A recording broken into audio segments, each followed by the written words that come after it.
Ondan o kishi vasiyat qilgan kishilar orasini isloh qilib tuzatsa, o kishiga hech bir gunoh yo'qdir. Innalloha g'afurur rahim. Alloh taolo haqiqatan mag'firat qiluvchidir, nihoyatda rahim qiluvchidir.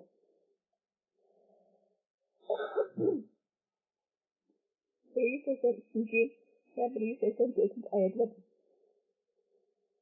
يا أيها الذين آمنوا كتب عليكم الصيام كما كتب على الذين من قبلكم. İnanırlar.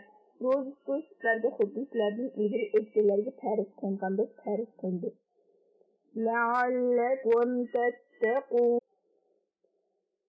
فَمَنْ تَطَوَّعَ خَيْرًا فَهُوَ خَيْرٌ لَهُ. Kimki rozunu şu sanaqlıq günlərdən artıq tutsa, yəni şu tarif qılınğan rozunu turuq tutqandan keyin yana bəzi günlərdən nəfli rozu tutsa, nəfli rozu tutuş o kişi üçün yaxşıdır. وَأَنْ تَصُومُوا خَيْرٌ لَكُمْ إِنْ كُنْتُمْ تَعْلَمُونَ. Əgər sizlər rozu tutuşunun yaxşı əməl ikənligini biladigan bolsanlar, rozu tutsunlar sizlər üçün yaxşıdır. 185 ayet. شهر رمضان الذي أنزل فيه القرآن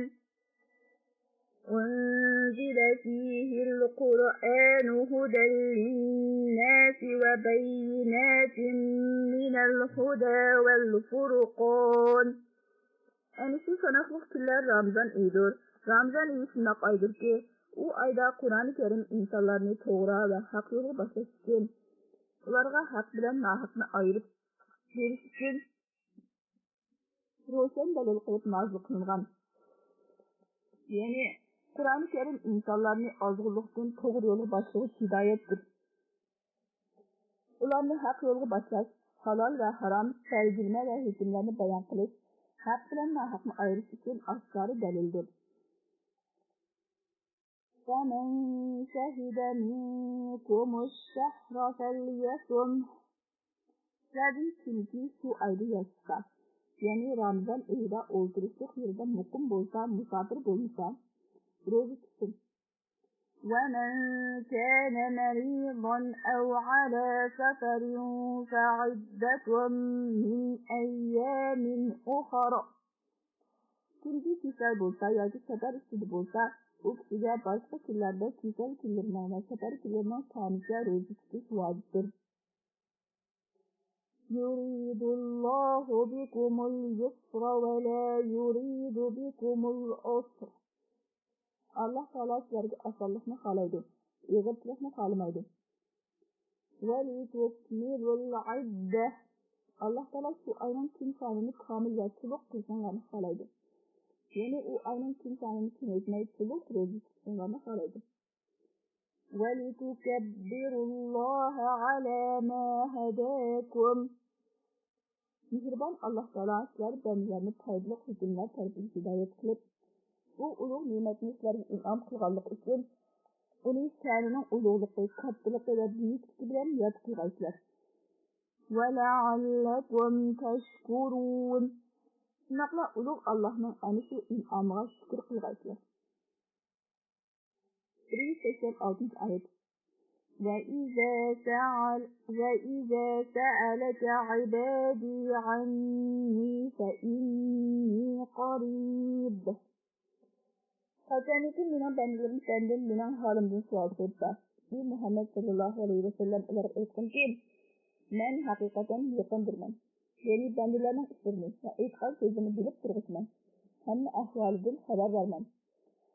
أجيب دعوة الداعي إذا دعان. Dua qiluvchilar har qachon menga duo qilsa, duosini qabul qilaman. فَلْيَسْتَجِيبُوا لِي. Shundoq bo'lg'ach, bandilar mening chaqiriqimni qabul qilish lozim. Ya'ni ular mening iymonga va yaxshi amalga da'vat qilgan chaqiriqimni ijobat qilishi va qabul qilishi lozim. وَلْيُؤْمِنُوا بِي. Ular menga iymon keltirishi lozim. لَعَلَّهُمْ يَرْشُدُونَ. Unutki, ular dini va dunyolikning baxt saodati bor narsalarga yo'l topqay. 187 oyat.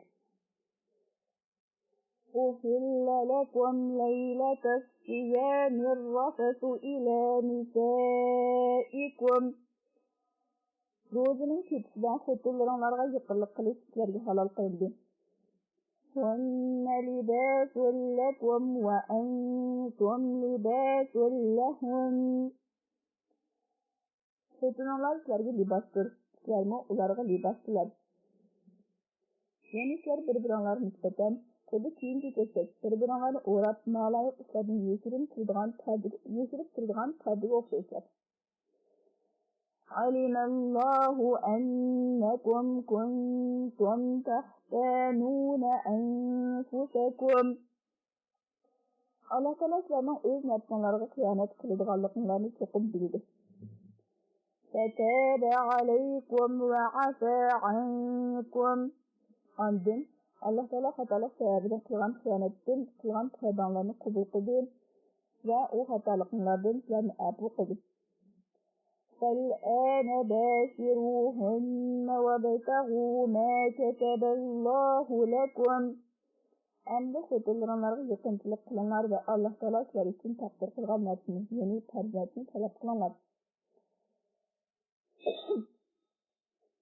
وكلوا واشربوا حتى يتبين لكم الخيط الأبيض من الخيط الأسود من الفجر.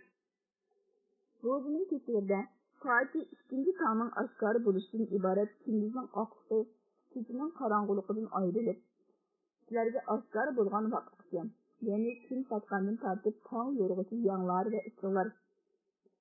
Thumma atimmus siyama ila al-layl. Undan keyin ro'zalarni ta kechgacha tamom qilinglar. Ya'ni ro'zalarni tong yo'rg'idan tortib kun patgacha tutinglar. ولا تباشروهن وأنتم عاكفون في المساجد. Məscidlərdə itikad qılıyatqan vaxtlarda xotinlarga yaxınçılıq qılmanglar. تلك حدود الله فلا تقربوها. Әнisi zikr qılınğan hükümlər Allah Taala'nın çəkilirlidir. Şunun üçün bu çəkilirlərə yaxın gəlmanglar.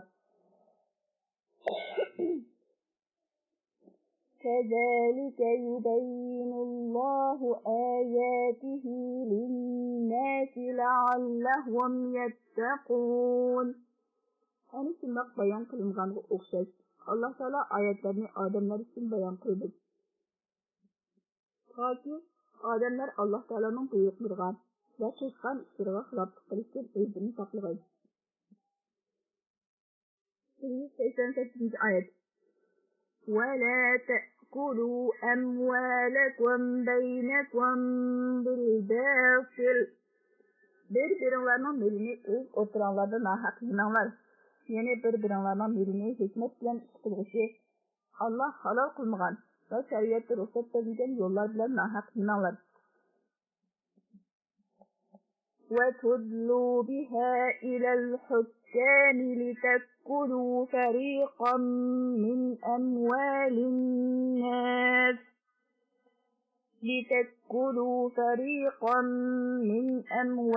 الناس بالإثم وأنتم تعلمون. Adamlarning mollaridan bir muntisini zulm bilan yeyilishinglar uchun u mollarni hokimlarga pora qilib bermanglar. Halbuki sizlar uning nohaqchilik va zulm ekanligini bilasizlar.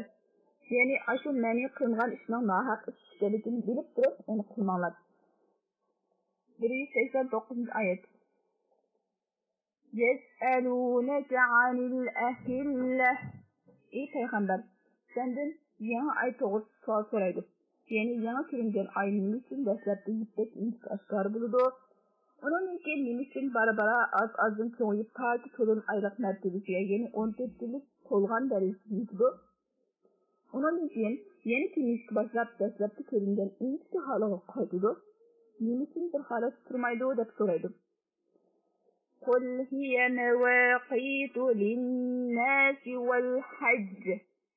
Ularga aytqinki, yangi ko'ringan oylar odamlarning manfaatlari uchun va haj hukmlarining adosi uchun tayinlangan vaqtlardir. وَلَيْسَ الْبِرُّ بِأَنْ تَأْتُوا الْبُيُوتَ مِنْ ظُهُورِهَا. Sizlar ihramdagi vaqtda uyinglarga uning orqa tarafidan kirishinglar yaxshi amal emasdir. وَلَكِنَّ الْبِرَّ مَنِ اتَّقَى. Lekin yaxshi amal shundoq kishining amalidirki, u kishi Allohning buyrug'iga xiloflik qilishdan va asos yo'q ishlarni yaxshi amal deb e'tiqod qilishdan o'zini saqlaydi. وَأْتُوا الْبُيُوتَ مِنْ أَبْوَابِهَا. Uyinglarga orqa tarafidan kirmay eshikdan kiringlar. وَاتَّقُوا اللَّهَ لَعَلَّكُمْ تُفْلِحُونَ. Allah Teala'nın buyruğu ve çekimlerine xilaflık qilishdan o'zinglarni saqlanglar.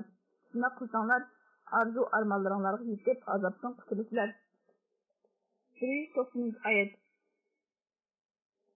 وَقَاتِلُوا فِي سَبِيلِ اللَّهِ الَّذِينَ يُقَاتِلُونَكُمْ. Sizlar bilan so'qishadigan kishilarga qarshi Allah yo'lida, ya'ni Allohning diniga yordam berish yo'lida jang qilinglar. Yani İslam dininin düşmanları, müşrikler vafasızlık ve hıyanet kılıp sizlerge hücum kılsa, o'zinglarni ulardan müdafiə qilib, ularni to'sishga majbur bo'lsanglar, haq va haq din İslamni qo'g'lash uchun ular bilan so'qishinglar. Va la ta'tadu. Jangda chekidin oshirib o'tmanglar. Innalloha la yuhibbul mu'tadin. Allah Teala çekidin aşqanlarni haqiqatan yaxshi ko'rmaydi. Aksincha hamisha chekidin esib gunohsiz ma'sum xalqlarga zulm qilgan va ularni vayronchilikqa solgan kishilarni dushman tutadi. Eskartish. Ulug' egimiz Allohning Qur'oni Karimda adolat va haqlik bilan bayon qilgan hukmi mana mushudir. Yevropaning madaniyat da'vasi qilayotgan davlatlari Qur'oni Karimning mazmuni ulug' oyatining mazmunidan ibrat olish lozim. 191-oyat. وَاقْتُلُوهُمْ حَيْثُ ثَقِفْتُمُوهُمْ. Müşriklerini qayerda topsanglar, meyli urush haram qilingan yerda, meyli urush haram qilingan yerda, meyli urush haram qilingan oylarda bo'lsa, ularni o'ldiringlar. وَأَخْرِجُوهُمْ مِنْ حَيْثُ أَخْرَجُوكُمْ. Müşrikler dastlabda sizlarni o'z yurtinglar Makkadan qo'g'lab chiqargandek, sizlarni ularni o'z yurtlaridan qo'g'lab chiqarasizlar. وَالْفِتْنَةُ أَشَدُّ مِنَ الْقَتْلِ. Yani insanı azar veriş ve sefa sürüşleyen kıymet ve öz vatanidan çıkıp gitişi zorlaş, adam öldürüştürme ağır günahtır. وَلَا تُقَاتِلُوهُمْ عِنْدَ الْمَسْجِدِ الْحَرَامِ حَتَّى يُقَاتِلُوكُمْ فِيهِ. Müşrikler Mescid-i Haram'ın kıyısında sizler bilen uruş kılmağıca, sizlerin ular bilen o yerde uruş kılmalar.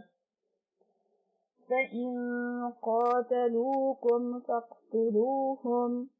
Eğer ular sizler bilen o yerde yani Mescid-i Haram'ın kıyısında sokuşsa, ularını öldürünler. كَذَلِكَ جَزَاءُ الْكَافِرِينَ. Şuna kılıç kafirlerine verilgen cezadır. 192 ayet. فَإِنِ انْتَهَوْا فَإِنَّ اللّٰهَ غَفُورٌ رَحِيمٌ.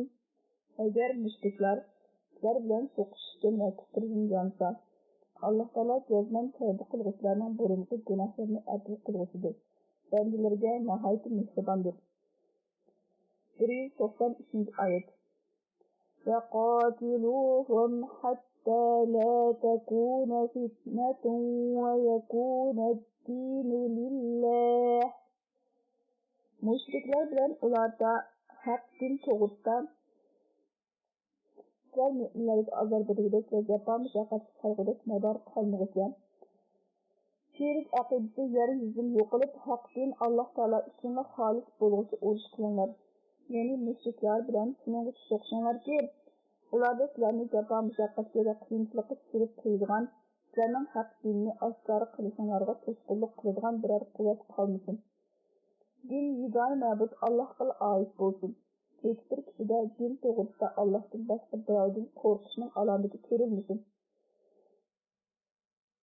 فَإِنِ انْتَهَوْا فَلَا عُدْوَانَ إِلَّا عَلَى الظَّالِمِينَ. Agar mushriklar odat qilib olgan adolat va dushmanliklaridan bu qatim yonsa, ularga zulm qilish va dushmanlik qilish yo'qdir. Chunki dushmanlik zolimlarga qaratilgandir. 194 oyat. الشهر الحرام بالشهر الحرام والحرمات قصاص. So'qish harom qilingan oy, so'qish harom qilingan oyga barobardir. Hurmat qilish vojib bo'lgan narsalar, hurmat qilish vojib bo'lgan narsalarga barobardir.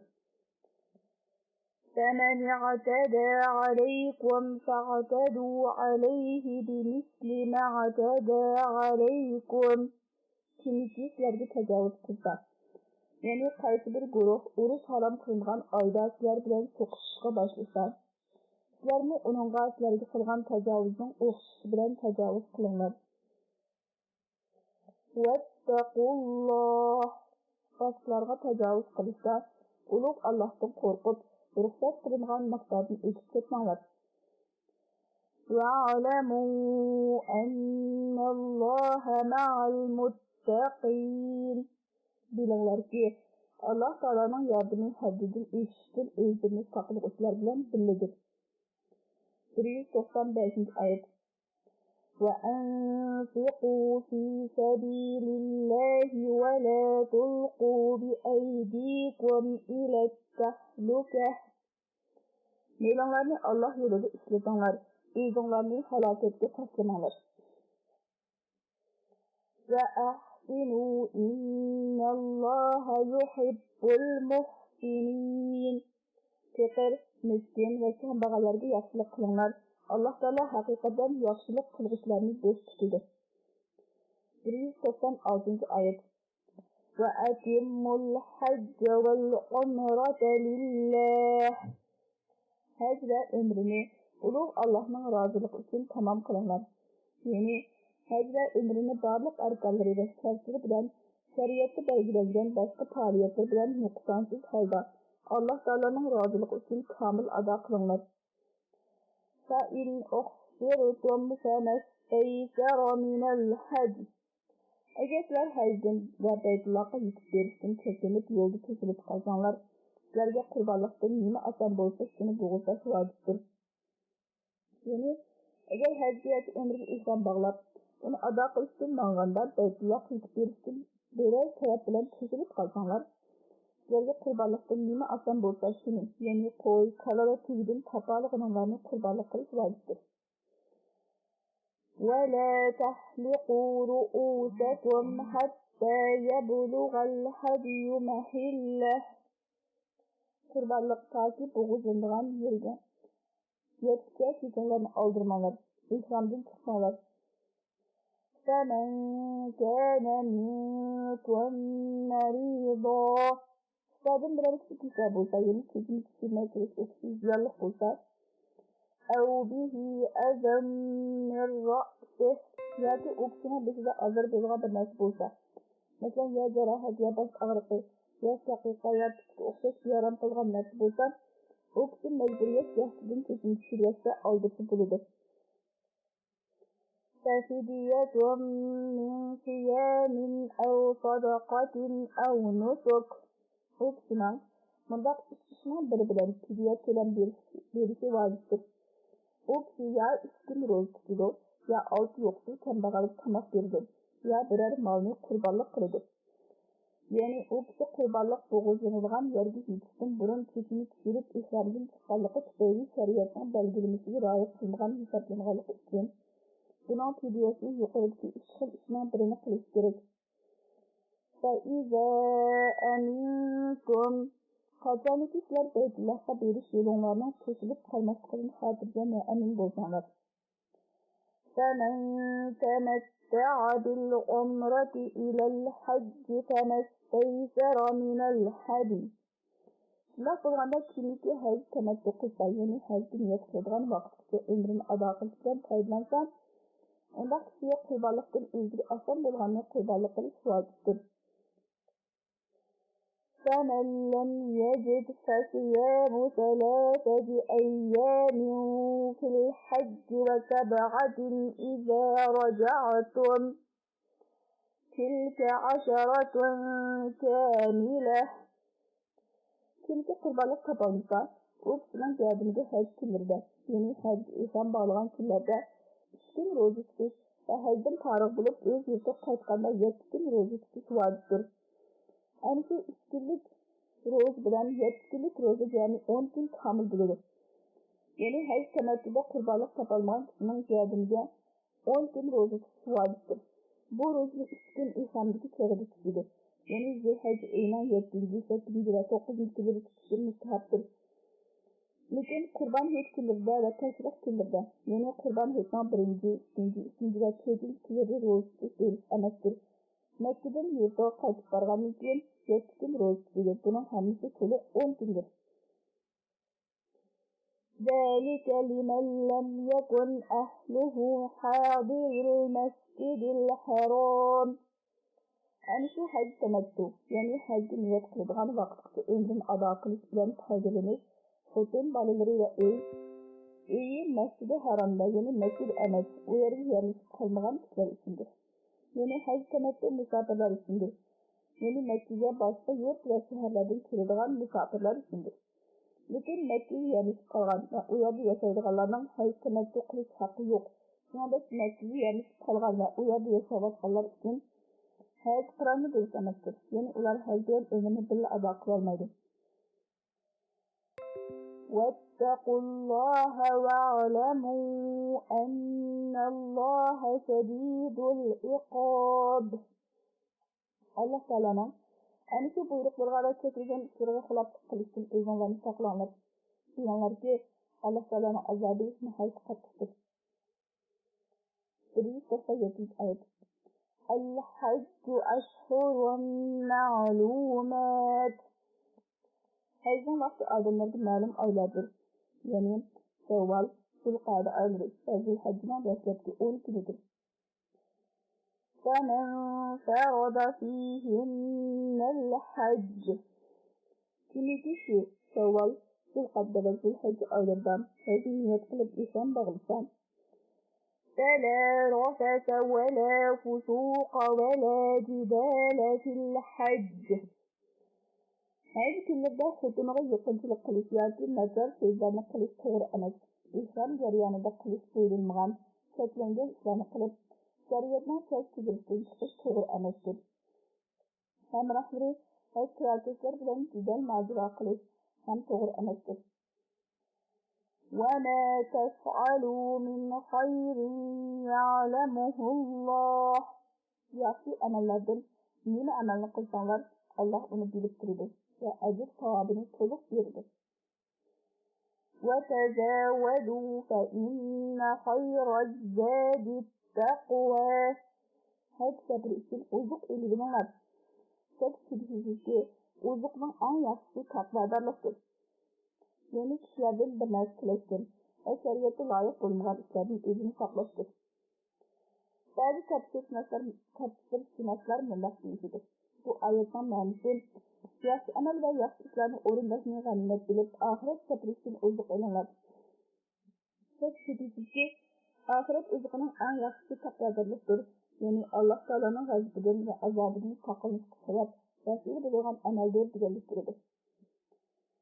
وَاتَّقُونِ يَا أُولِي الْأَلْبَابِ. Siz saf aql egalari, mening g'azabim va azobimdan saqlaninglar. 198 oyat. لَيْسَ عَلَيْكُمْ جُنَاحٌ أَن تَبْتَغُوا فَضْلًا مِنْ رَبِّكُمْ. Həcc mövsümüdə pərverdigarlardan rızıq və fayda mənfəət tələb qilishinglarda heç bir günah yoxdur. فَإِذَا أَفَضْتُم مِّنْ عَرَفَاتٍ فَاذْكُرُوا اللَّهَ فاذكروا الله عند المشعر الحرام واذكروه كما هداكم. Arafat'tan qaytqan çağınlarda Məş'əri haramda, yəni Muzdəlifədə Allah Taala'nı yad qılınlar. Allah Taala sizlərni dini əməllərini ada qılışqa hidayət qılğanlıq üçün bunu ən yaxşı rəvişdə yad qılınlar. وَإِن كُنتُم مِّن قَبْلِهِ لَمِنَ الضَّالِّينَ. Sizler hakikaten şu hidayetin ilgirki aqidanlar ve əməllərinlər barəsində haqq yoldan azğanlarının qatarıcı idinlər. 189. ayet. ثُمَّ أَفِيضُوا مِنْ حَيْثُ أَفَاضَ النَّاسُ وَاسْتَغْفِرُوا اللَّهَ. Ondan keyin adamlar top bulup qaytqan makandan, yani Muzdəlifədən qaytanlarda Allah Taala'dan günahlarının mağfiret kılınışını talep kılınlar. İnnallâhe gafurur rahim. Allah Taala hakikaten nihayet mağfiret kılgıcı, nihayet mehribandır. 100. ayet. فَإِذَا قَضَيْتُم مَّنَاسِكَكُمْ فَاذْكُرُوا اللَّهَ كَذِكْرِكُمْ آبَاءَكُمْ أَوْ أَشَدَّ ذِكْرًا. Qatariki həcdə orunlaşqı bolğan əməllərinləri tüyüdüb, həcd tarixini tarix bolsanlar.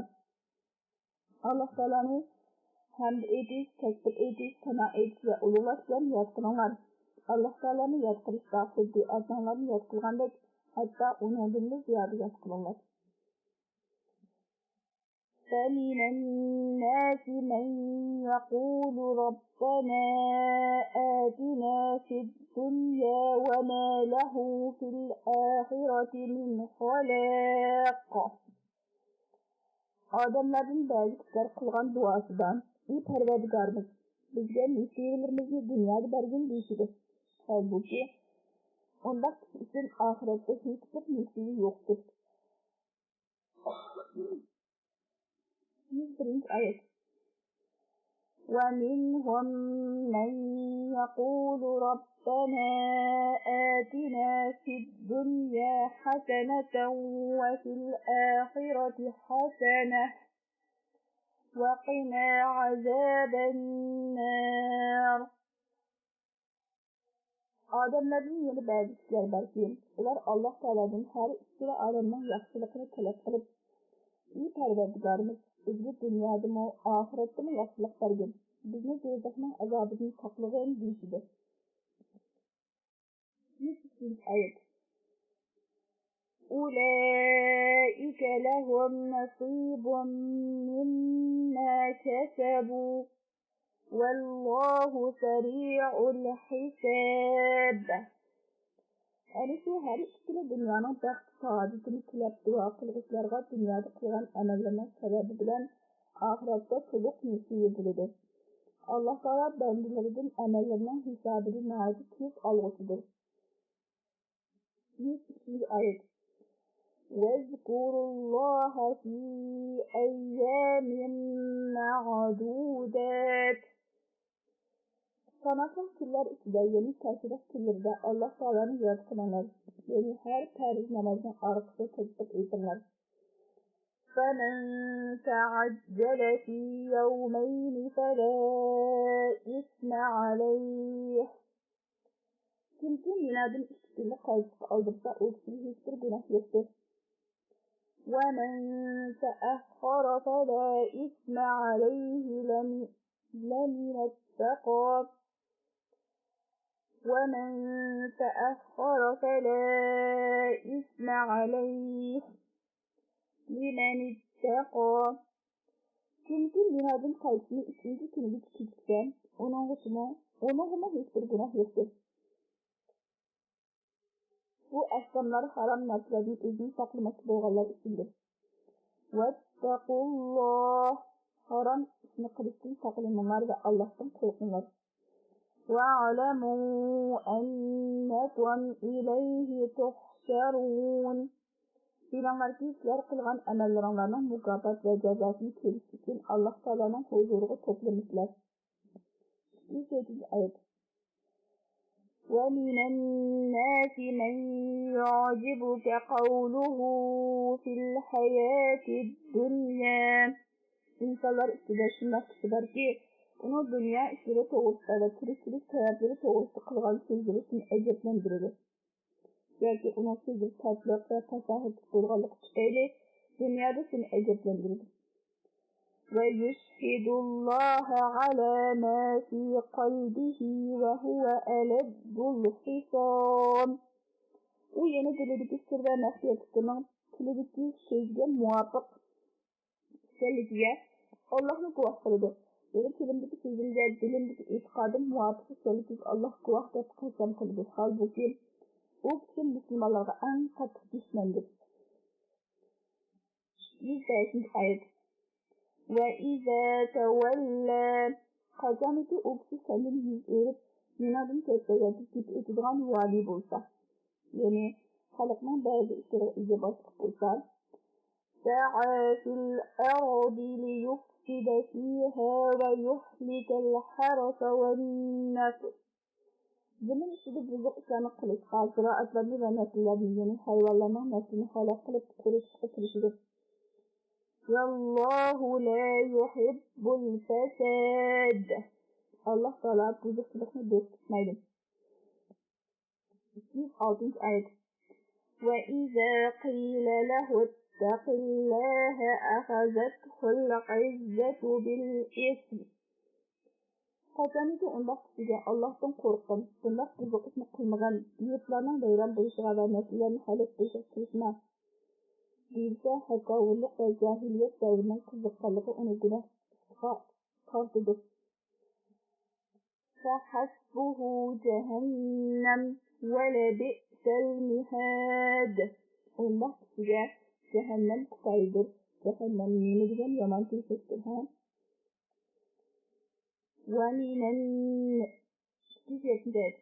وَمِنَ النَّاسِ مَنْ يَشْرِي نَفْسَهُ ابْتِغَاءَ مَرْضَاتِ اللّٰهِ.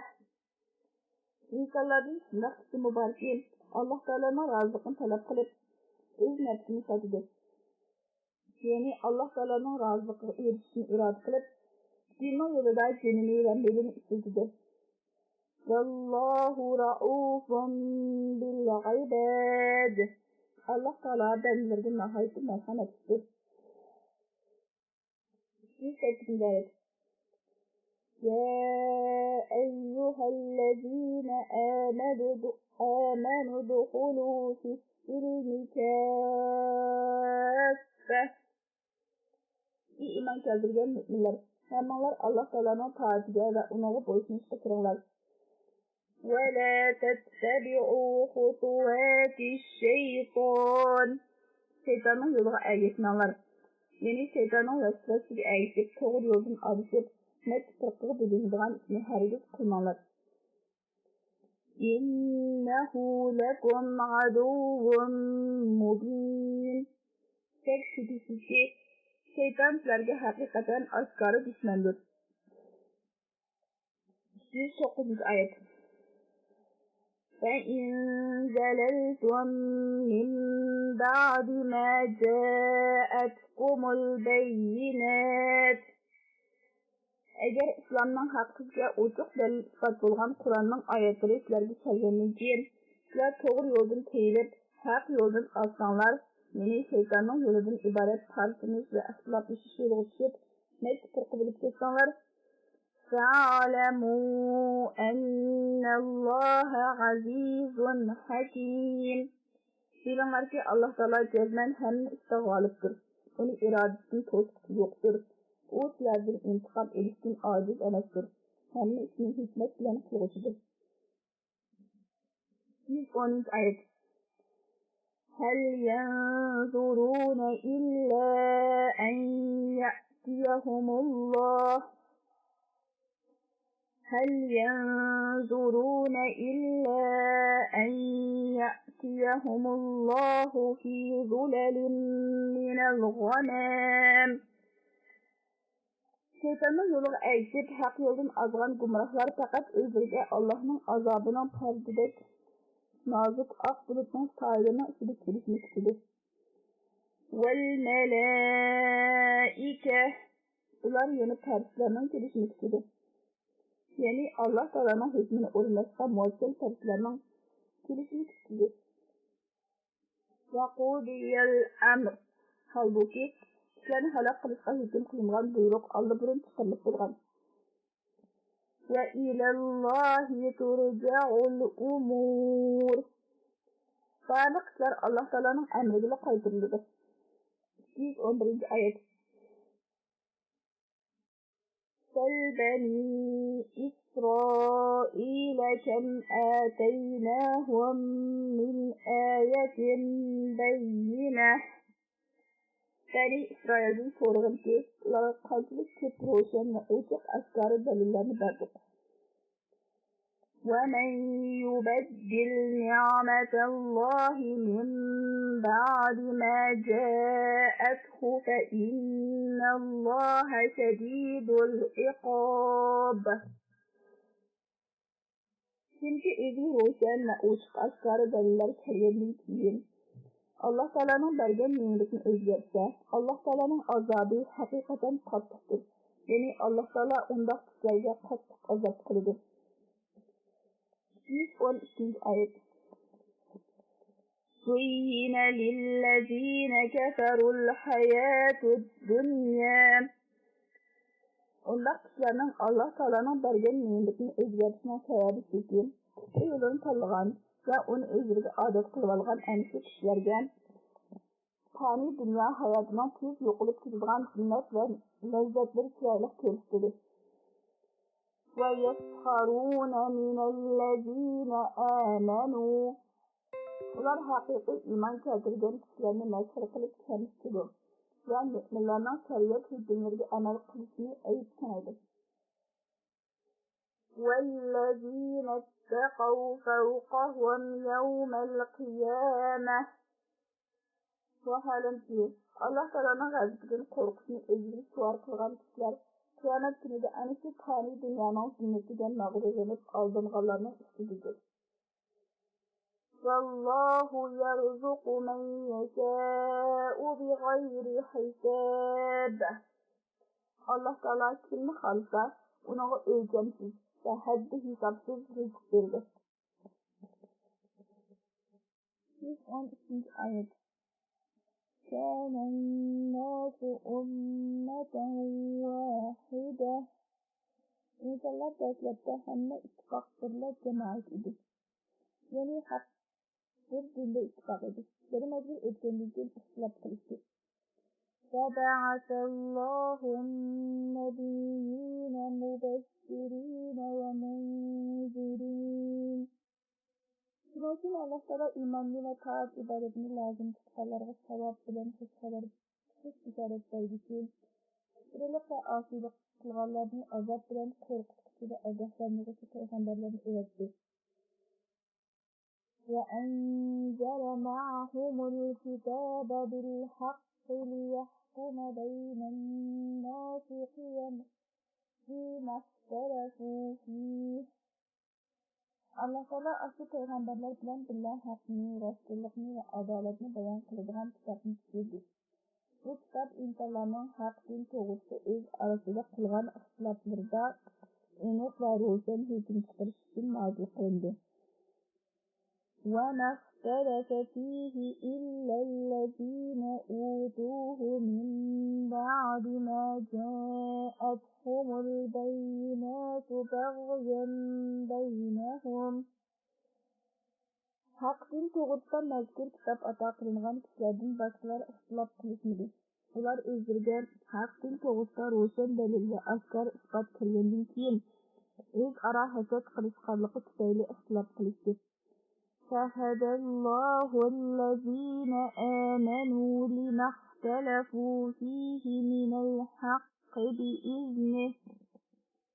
Allah Teala özünün buyruğu, iltifati ve rahmeti bilen anısı azgınlar ixtilof qilishgan haq din tarafiga mu'minlarni hidoyat qildi. Vallohu يهدي من يشاء إلى صراط مستقيم. Allah Taala kimni xohlasa uni to'g'ri yo'lga hidoyat qiladi. 114-oyat.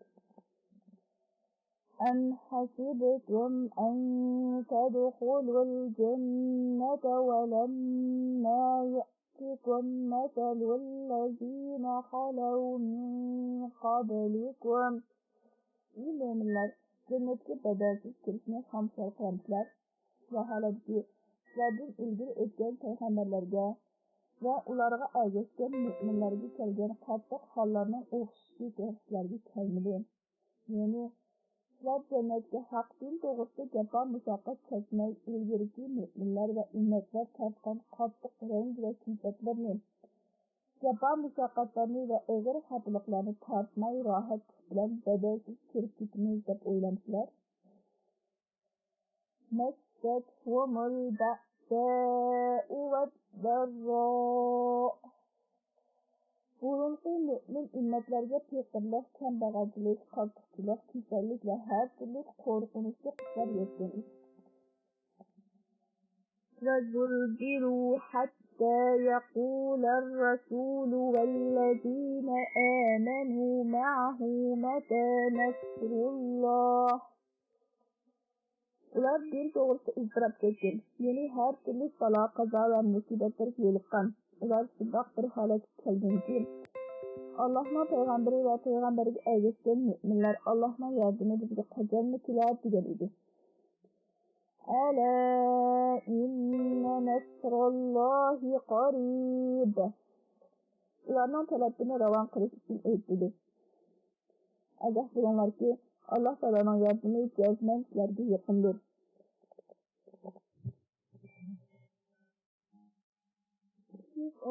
Ayet.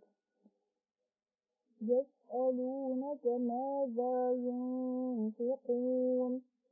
Ey Peygamber, senden mallarımızı qaysi tarzda sadaqat qilamiz va uni qanday o'rinlarga ishlatamiz deb so'raydi. قل ما أنفقتم من خير فللوالدين والأقربين واليتامى والمساكين وابن السبيل. Ular aytdiki, meninglardan nimani Alloh yo'lida ishlatmoqchi bo'lsanglar, ota-onalarga, yaqin qarindoshlarga, yetim bolalarga, yo'qsul kambag'allarga va musofirlarga sarf qilib ishlatinglar. وَمَا تَفْعَلُوا مِنْ خَيْرٍ فَإِنَّ اللَّهَ بِهِ عَلِيمٌ. Yaxshi ishdan har nimani qilsanglar, jazman Alloh taolo u ishlarga ta'madir. Uning ajr va savobini sizlarga to'liq berdi. 16-oyat. كتب عليكم القتال وهو كره لكم. İslam'da yo'q qilishni qasdigan dushmanlarning yomonligini ko'rish uchun sizlarga dushmanlar bilan so'qishish ta'rif qilindi. Halbuki so'qishish sizlarning tabiatlarning taqozosi bo'yicha yomon ko'rilgan va og'ir keladigan ishdir. وعسى أن تكرهوا شيئا وهو خير لكم. Sizlar haqiqatan biror narsani yomon ko'rishlar, halbuki u narsa sizlar uchun yaxshilikdir. وعسى أن تحبوا شيئا وهو شر لكم. Sizlar haqiqatan biror narsani yaxshi ko'rishlar, halbuki u narsa sizlar uchun yomonlikdir. والله يعلم وأنتم لا تعلمون. Sizlarga yaxshilik bo'ladigan dunyo va oxiratdagi ishlarni Alloh taolo biladi. Sizlar bilmaysizlar. 107-oyat. يسألونك عن الشهر الحرام قتال فيه. Ey Peygamber, senden oruç haram kılıngan ay ve o ayda oruç kılış hakkında sorusudur. قل قتال فيه كبير. Aytkinki, oruç haram kılıngan aylardan oruç kılış çoğun günahtır. فَصَدٌّ عَنْ سَبِيلِ اللَّهِ وَكُفْرٌ بِهِ وَالْمَسْجِدِ الْحَرَامِ وَإِخْرَاجُ أَهْلِهِ مِنْهُ أَكْبَرُ عِنْدَ اللَّهِ.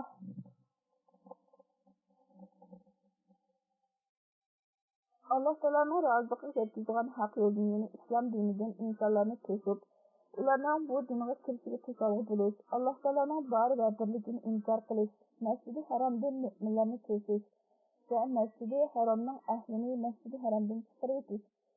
Mana bu gunoh ishlarning har biri Allohning oldida urush harom qilingan oyda urush qilishdan cho'ng gunohdir. Halbuki bu gunohlarning hammasi mushriklardan sodir bo'ldi. وَالْفِتْنَةُ أَكْبَرُ مِنَ الْقَتْلِ. Müminlerni dini to'g'risida azoblab, azor berib, kilish, urush harom qilingan oyda odam o'ldirishdan cho'ng gunohdir va yomon ishdir. وَلَا يَزَالُونَ يُقَاتِلُونَكُمْ حَتَّى يَرُدُّوكُمْ عَنْ دِينِكُمْ إِنِ اسْتَطَاعُوا. Müşrikler kudret yetse sizler müminlerini dinlerden kufra kaldırıcı sizlerden çekişidir. وَمَنْ يَرْتَدِدْ مِنْكُمْ عَنْ دِينِهِ فَيَمُتْ وَهُوَ كَافِرٌ. Sizler müminlerden kimki özünün dininden yenip müşriklerinin batıl ve hata yolları kaysa, ondan şu kafirlik halde ölse, yemin müddetlikte tövbe kılmay, imanına kelme ilip geçer. فَأُولَٰئِكَ حَبِطَتْ أَعْمَالُهُمْ فِي الدُّنْيَا وَالْآخِرَةِ. Ondan dinden qaytib murtad bo'lgan kishilarning dunyoda qilgan yaxshi amallari bekor qilinadi. Ularning yaxshi amallarining ularga dunyo va oxiratda foydasi bo'lmaydi. وَأُولَٰئِكَ أَصْحَابُ النَّارِ هُمْ فِيهَا خَالِدُونَ. Ondan dinden qaytib murtad bo'lgan kishilar do'zaxdadir. Ular do'zaxda mangu qolguchidir. 18. ayet. إِنَّ الَّذِينَ آمَنُوا وَالَّذِينَ هَاجَرُوا وَجَاهَدُوا فِي سَبِيلِ اللَّهِ. Şüphesiz kim diliden iman keltirgen, dinni himoya qilish uchun hijrat yo'lini tanlab, o'z vatani va yurtidan ayrilgan hamda Alloh yo'lida jihad qilgan kishilar أُولَئِكَ يَرْجُونَ رَحْمَةَ اللَّهِ وَاللَّهُ غَفُورٌ رَحِيمٌ. Ana şu kişiler Allah Teala'nın rahmeti ve ihsanını haqiqiy umid qiluvchidir. Allah Teala kim bilgan iman keltirgan müminlerning günahını mağfiret qiluvchidir, intayin mehribondir. 119. ve 220. ayetler. يَسْأَلُونَكَ عَنِ الْخَمْرِ وَالْمَيْسِرِ. Ey Peygamber, senden harakның ve kımarның hükmünü soraydı. قُلْ فِيهِمَا إِثْمٌ كَبِيرٌ وَمَنَافِعُ لِلنَّاسِ. Ularga aytqin ki, harak içişte ve kımar oynashda ko'p ve cho'ng gunoh bor. Shuningdek, insonlar uchun oz to'la foydami bor. وَإِثْمُهُمَا أَكْبَرُ مِنْ نَفْعِهِمَا. Lekin her ikisinin günahı foydasına qaraganda texmi ko'p, texmi cho'ngdir. وَيَسْأَلُونَكَ مَاذَا يُنْفِقُونَ. Ular senden mallarının qanchalik miqdorini yaxshi ishlar uchun ishlatishini so'raydi. Yani ular melimizdan qanchalik miqdorini yaxshi ishlar uchun sarf qilmaymiz deb so'raydi. قُلِ الْعَفْوَ. Ular aytqin ki, o'zinglarning hojatidan va bola-chaqanglarning hojatidan oshqinini yaxshi ishlar uchun ishlatinglar. كَذَلِكَ يُبَيِّنُ اللَّهُ لَكُمُ الْآيَاتِ. Allah Teala sizlarning manfaatinglar va foydanglarga tegishli hukmlar to'g'risida oyatlarni ana shunday bayon qiladi. لعلكم تتفكرون في الدنيا والآخرة. Fakirler dünyada ahiretning ishlari tadbiq qilg'aysizlar. Va yas'alunaka 'anil yatama. Ular yana yetimlarni tarbiyalash to'g'risida seni so'raydi. Qul islahul lahum xayr. Ularga aytqinki, yetimlarni yaxshi tarbiyalash ular uchun yaxshilikdir. Yani yetimlarning hollari va mollarini isloh qilish hamda ularga yaxshi tarbiyalash ularni o'z hollariga tashlab qo'yishdan yaxshidir. Va in tukhalituhum fa ikhwanukum. Agar yetimlarni yetishlik kasb va hunar jihatlarda o'zinglarga aralashtirib yashasanglar, ular sizlarning diniy qarindoshlaringlardir. Vallohu ya'lamul mufsida minal muslih. Allah Teala buzg'unchilik qiluvchini to'g'ri ish qiluvchidan ayiradi. Ya'ni niyati buzuq odamning kim, niyati tuz odamning kim ekanligini bilib turadi. Walau sha'allohu la'anatakum. Agar Allah Teala sizlarni ig'ir jafo mushaqqatga kelishni xohlasa, albatta sizlarni ig'ir jafo mushaqqatga chiqaradi. Ya'ni har ishda ig'ir taklif va cheklimlarni belgilagan bo'ladi. Innalloha azizun hakim. Allah Teala haqiqatan o'zi xohlagan ishni qilishda g'olibdir. Hukmlari va ishlarini o'zining hikmatining taqozosi bo'yicha qilg'uchidir. 121-oyat. ولا تنكحوا المشركات حتى يؤمنوا. Allah'a şirik keltirgan mushrik xotinlarni toki ular iymon keltirib mu'mina bo'lguncha nikohinglarga olmanglar. Mu'mina bo'lmaguncha nikohinglarga olmanglar. Wala amatun mu'minatun khayrun min mushrikatin walau a'jabatkum. Gap iman etmagan mushrik hur xotin jamolining dilrabo va zibolik bilan sizlarni o'ziga naftan qilgan taqdirdimi? Iman etgan mu'min kimgach albatta iman etmagan mushrik hur xotindan yaxshidir. ولا تنكحوا المشركين حتى يؤمنوا. iman etmagan mushrik erlarga toki ular iman etmaguncha iman etgan mu'mina xotinlarni nikohlantirmanglar. وَلَعَبْدٌ مُؤْمِنٌ خَيْرٌ مِّن مُّشْرِكٍ وَلَوْ أَعْجَبَكُمْ. Gerçi azat müşrik özünün meyli ve kirayı bilen seni kızıktırdı. Mümin kul elbette azat müşrik erden yaşlıdır. أولئك يدعون إلى النار. İman etmeyen enisi müşrik erler ve iman etmeyen enisi müşrik erler sizlerini do'zax tarafına çağırdı. Yani ular sizlerini do'zaxga kirishga sebep bo'ladigan buzuq amal ve batıl e'tiqodlarga çağırdı. Vallohu yad'u ilal jannati vel mağfirati biiznih. Allah Teala sizlarni o'zine tavfiq berishi va oson qilish bilan jannat tarafiga va mag'firat tarafiga chaqirdi. وَيُبَيِّنُ آيَاتِهِ لِلنَّاسِ لَعَلَّهُمْ يَتَذَكَّرُونَ. Allah Teala insanlarga buyruq, cheklama va hukmlar to'g'risidagi dalil isbotlarni ularning uningdan nasihat ilib amal qilish uchun anshunday qilishini bayon qiladi. 122-oyat. وَيَسْأَلُونَكَ عَنِ الْمَحِيضِ. Ular yana senden hayızning hukmini so'raydi. قُلْ هُوَ أَذًى. Aytqinki hayız kishi nafratlanigan va mehnatnashdir. فَاعْتَزِلُوا النِّسَاءَ فِي الْمَحِيضِ. Shunday qilganlik uchun Hayız vaqtida xotinlardan yiroq bo'linglar. ولا تقربوهن حتى يطهرن. Qaysi xotinlar hayızın pok bo'lg'uch ularga yaqin bo'lmanglar. فإذا تطهرن فأتوهن من حيث أمركم الله.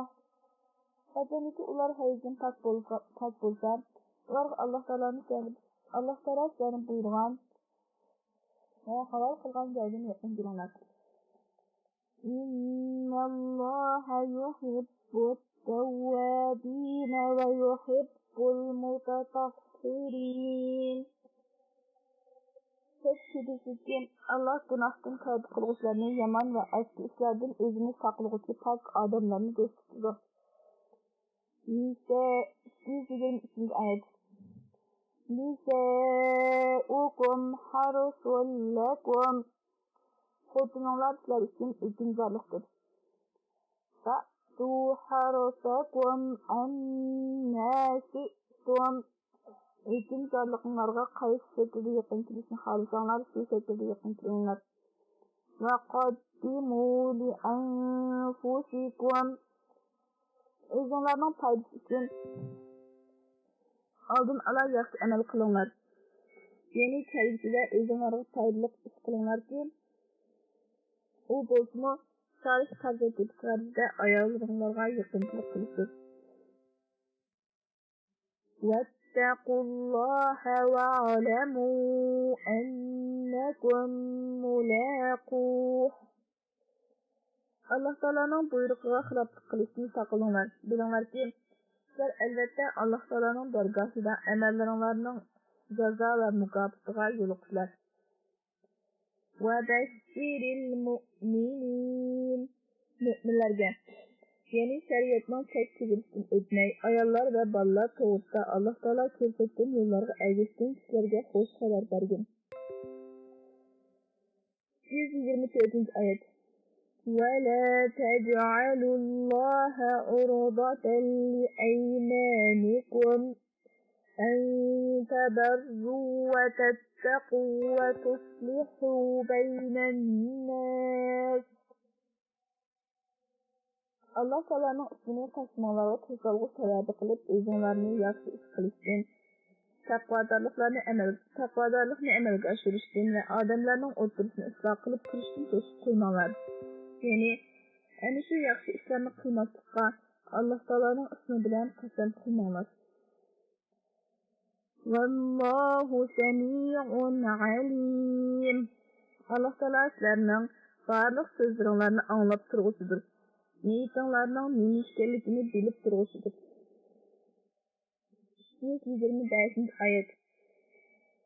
لا يؤاخذكم الله باللغو في أيمانكم. Allah Taala xatolik tufayli qilgan qasminglarda sizlarni jazolamaydi. ولكن يؤاخذكم بما كسبت قلوبكم. Lekin bilinglarda rasmiy niyat qilgan qasminglar sababidan sizlarni jazolaydi va azoblaydi. Vallohu g'afurun halim. Allah Taala bandalarning gunohlarini mag'firat qiluvchidir. Gunohkorlarni azoblashda aldirab ketmaydi. Ya'ni qasddan yolg'on qasam qilgan gunohlarning azobini sizlarga ketishga aldirab ketmaydi. 126-oyat. للذين يؤلون من نسائهم تربص 4 أشهر. Xotiniga yaqinchilik qilmaslikqa qasam qilgan kishilar uchun 4 oy muhlat kutib turishi kerakdir. Oyatdagi yu'luna kalimasining arab tilidagi so'z tumuri ila bo'lib, lug'atda qasam qilish ma'nosida keladi. Şeriat atalğısında 4 ay yoki undan ko'proq vaqt ichida xotiniga yaqin kelmaslikka qasam qilish ma'nosida keladi. فإن فاءوا فإن الله غفور رحيم. Eğer undaq kişiler bu vaqt ichida xotinlarga yaqinchilik qilishga qaytsa, Şüphesizki Allah Teala özünün keng rahmeti bilen ularning o'tkazgan gunohlarini mag'firat qilg'usidir, bandalarga nihoyat mehribondir. 127 oyat. Va in azamu الطلاق فإن الله سميع عليم. Agar xotiniga yaqinchilik qilmaslikka qasam qilgan kishilar taloq qilishni va xotinlariga yaqinchilik qilishga qaytmaslikni niyat qilsa, Alloh taolo ularning aytgan so'zlarini anglab turuvchi, faraz va niyatlarini bilib turuvchidir. 128 oyat.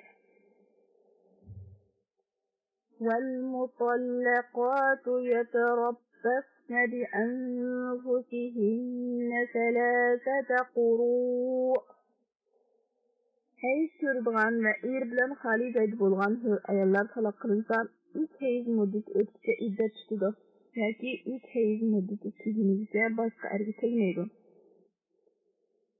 ولا يحل لهن أن يكتمن ما خلق الله في أرحامهن إن كن يؤمن بالله واليوم الآخر. Talaq qilingan ayollar Allohning bor va birligiga, oxiratning haqqiga iymon keltirgan bo'lsa, ularning baliyat qullarida Alloh taolo yaratgan ko'lanmani va hayzni yashirib, men ig'ir oyoq emas, men homildor emas deyishi yoki men hayzdor emas deyishi halol emas. وبعولتهن أحق بردهن في ذلك إن أرادوا إصلاحا. Talaq qilingan ayollarning erlari shu ayollar bilan o'z orasini isloh qilishni, ya'ni aralarındaki turmuşning muvaffaqiyat bo'lishini va xotinlariga yaxshilik qilishni xohlasa, ularni nikohiga yondirishga va ular bilan shu muddatda yengishishga erlari texmi haqlidir. ولهن مثل الذي عليهن بالمعروف. Xuddi erlarning xotinlari ustida shariat belgilab bergan haqlari bo'lgandek, ayollarning bu erlar ustida haqlari bor. وَلِلرِّجَالِ عَلَيْهِنَّ دَرَجَةٌ. Erlarning xotinlari ustida darajasi ortiqdir. Vallohu azizun hakim. Allah Teala öz hükümleriga xilof qilgan kishilardan intiqom olishga kuchi yetkichidir, g'olibdir, hikmat va foydaman manfaat bilan hukm qiluvchidir. 128 oyat. الطلاق مرتان. Yenilikte bo'ladigan taloq 2 qatimdir. فإمساك بمعروف أو تسريح بإحسان. Birinci qadımda talaqdan keyin xotinini shariat hukmiga muvofiq shaklda yaxshilik va chiroyli tutish. Agar ona bilan yaxshilik va chiroyli turmush o'tkazish mumkin bo'lmasa, uning yaxshilik qilib va yaxshi muomala qilib, iddati to'shqandan keyin uni xalos qilib qo'yib berish sizlarga vojibdir. ولا يحل لكم أن تأخذوا مما آتيتموهن شيئا إلا أن يخافا ألا يقيما حدود الله. Xotinlarga bergan narsalardan, ya'ni ularga muddat qilib bergan narsalardan biror narsani elib olishinglar sizlarga halol emas. Agar er-xotin har ikkisi yumishgan taqdirda Alloh taoloning hukmlarini bajara keltirolmaslikdan qo'rqsa, uning hukmi boshqa bo'ladi. فَإِنْ خِفْتُمْ أَلَّا يُقِيمَا حُدُودَ اللَّهِ فَلَا جُنَاحَ عَلَيْهِمَا فِيمَا افْتَدَتْ بِهِ. Agar sizlar er-xotin har ikkisining Allohning to'xtatgan hukmlarini bajara keltirolmasligidan qo'rqsanglar, ayollarning eridan ajratish uchun eriga bergan pul molda er-xotin har ikkisiga hech gunoh yo'qdir. تِلْكَ حُدُودُ اللَّهِ فَلَا تَعْتَدُوهَا. Mazkur buyruq va chekimlar er-xotinlik munosabati uchun Allohning to'xtatgan chek chegaralaridir. Şunun üçün ana shu buyruq va cheklimlarga xiloflik qilib, Allohning chek-chegaralariga tajovuz qiladigan ishni qilmanglar. وَمَنْ يَتَعَدَّ حُدُودَ اللَّهِ فَأُولَئِكَ هُمُ الظَّالِمُونَ. Allah'ın chek-chegaralariga tajovuz qilgan kishilar, ana shular o'zlariga o'zlari zulm qilgan kishilardir. 130-oyat. فَإِنْ طَلَّقَهَا فَلَا تَحِلُّ لَهُ مِنْ بَعْدُ حَتَّى تَنْكِحَ زَوْجًا غَيْرَهُ. Agar xotinini 2 qatim taloq qilib bo'lgandan keyin 3-chi qatim yana taloq qilsa, u xotin boshqa bir erga tegmaguncha uni taloq qilgan dastlabki eriga halol bo'lmaydi. فَإِنْ طَلَّقَهَا فَلَا جُنَاحَ عَلَيْهِمَا أَنْ يَتَرَاجَعَا. Agar ikkinchi er u xotinni taloq qilsa, iddati to'shqandan keyin dastlabki eri uning bilan yangidan nikohlanib yurishib olsa, er xotin har ikkalasiga hech bir gunoh yo'qdir. إِنْ ظَنَّا أَنْ يُقِيمَا حُدُودَ اللَّهِ. Agar ular Alloh taoloning er-xotinlik haqlari to'g'risida ko'rsatgan belgilamalarini bajarib keltirishni niyat qilsa, وَتِلْكَ حُدُودُ اللَّهِ يُبَيِّنُهَا لِقَوْمٍ يَعْلَمُونَ. Ana shu hukmlar Alloh taoloning to'xtatgan chek-chegaralaridir. Alloh taolo ana shu hukmlarni uning foydasi va hikmatini biladigan qavm uchun bayon qildi. 131-oyat. وَإِذَا طَلَّقْتُمُ النِّسَاءَ. Qachonki sizlar xotinlarni taloq qilsanglar, فَبَلَغْنَ أَجَلَهُنَّ.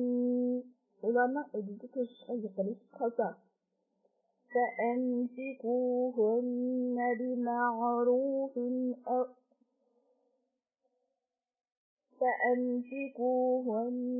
بِمَعْرُوفٍ.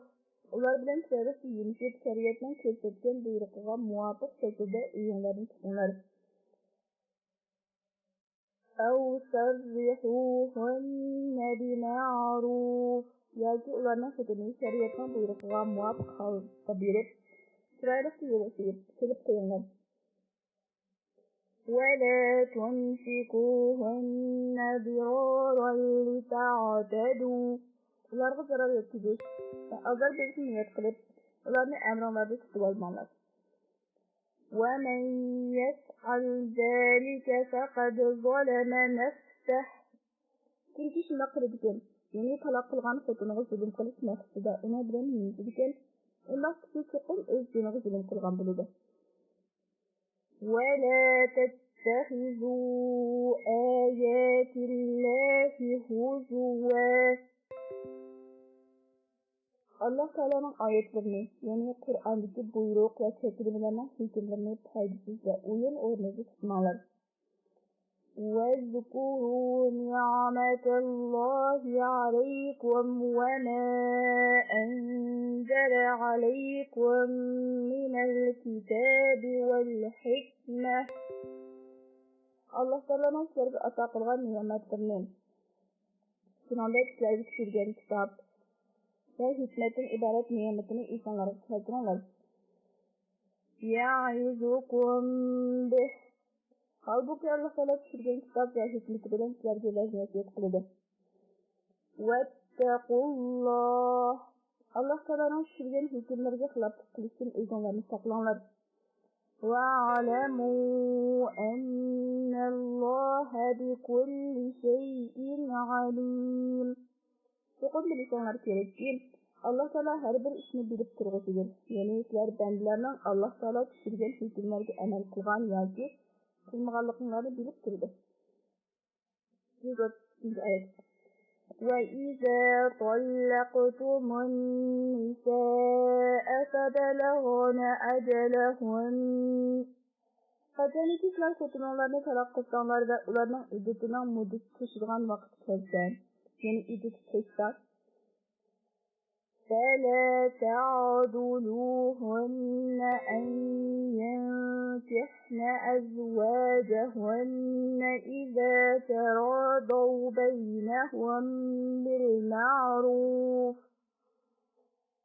Andın qaçaniki ular erler bilen şeriatga ve urf-odatga asosan yaxshi deb qaralgan hamda go'zal bo'lgan ravishda chiroyli bir-biri bilan o'z orasida rozilashgan ularni erlarning nikohiga kirishdan to'smanglar.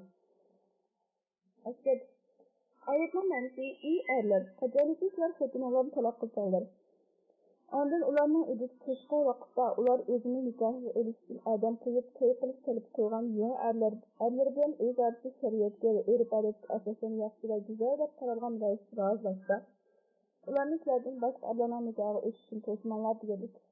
Yoki taloq qilingan ashu xotinlarga ig'dorchilik qiladigan ey qiz egalari, sizlar ularni buraq erlarning nikohiga yangi nikoh bilan o'tishdan to'smanglar dedik. Bu ma'noda Sahih Buxoriyda Naql ibn Yasarning rivoyat qilgan hadisni dalil keltirib ذلك يوعظ به من كان منكم يؤمن بالله واليوم الآخر. Lakin Allah'ın bar ve birlikte iman etken kıyamet gününün hakkıqatını bilidin etiqat kılıdığan ve ismidiğan kişilerge Anisi hüküm bilen nasihat qiladi. Zalikum azka lakum wa athhar. Anisi hükümleri amal qilsanglar sizlar texmo faydalıroq, texmo yaxshi va texmo barakatlidir. Naqla abroy va nasibanglarning texmo pok bo'lishiga nasllarning yaxshi va isbat bo'lishiga sababdir. Vallohu ya'lamu wa antum la ta'lamun. Allah Teala sizlarga foydali va manfaatli ishlarni biladi, lekin sizlar uni bilmaysizlar. 32 oyat.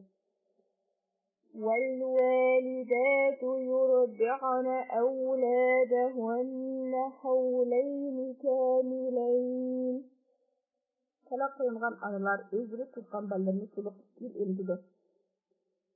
لمن أراد أن يتم الرضاعة. Bu hüküm üretim çocuklar kamil kılsın kalan kişisindir. وعلى المولود له رزقهن وكسوتهن بالمعروف. Bala emizadigan xotinlarning yemak ichki va kiyim kechigi betmi azaltmaydi, betmi kirab qilayotmay, urf-odatda ta'minlash shu balaning aqlining yordamidir. La tukallifu nafsun illa wus'aha. Hech bir kishi o'zining toqatidan ortiq kam yetmaydigan narsa taklif qilmaydi. La tudarra walidatun biwaladiha. Anaga barışma sebep bilen cennetliysin. وَلَا مَوْلُودٌ لَهُ بِوَلَدِهِ. Balının atıqını barışma sebep bilen cennetliysin. وَعَلَى الْوَارِثِ مِثْلُ ذَلِكَ. Ata babat bulsan, atının kendimize vacip olan nafika, yani annenin yemek içmek ve kiyim tüketilen tamirleş, onunla ziya yetişmekle kaçalıklar, onun varisinin zımısını tüküründü.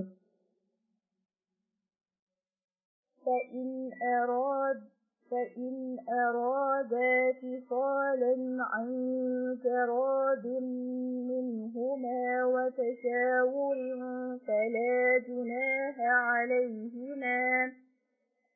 Eğer atana erişkilik razı bildirgen mekensip mesleğe kılgan için balıştın ayırmak bulsa, yeni bu iş hakkında kemesip fikir birlik hasıl bulsa, her ikilisine hiçbir kıyımcılık yazına yoktur. وَإِنْ أَرَدْتُمْ أَنْ تَسْتَرْضِعُوا أَوْلَادَكُمْ فَلَا جُنَاحَ عَلَيْكُمْ إِذَا سَلَّمْتُمْ مَا آتَيْتُمْ بِالْمَعْرُوفِ. Eğer balanlarını ümitediğen analarga ümitini xalisanlar qaçaniki bal ümitken ayalga ümit haqqını örf adet boyunca xuşulukla kengil rahatlığı bilen tatbik bersanlar, sizlerge hiçbir günah yoktur. واتقوا الله. Allah Ta'ala'nın buyruqları tutulsa Allah'tan qorxunlar.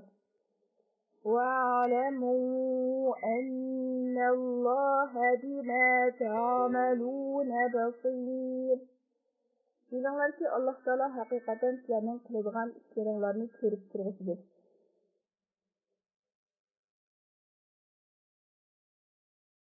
134. ayet.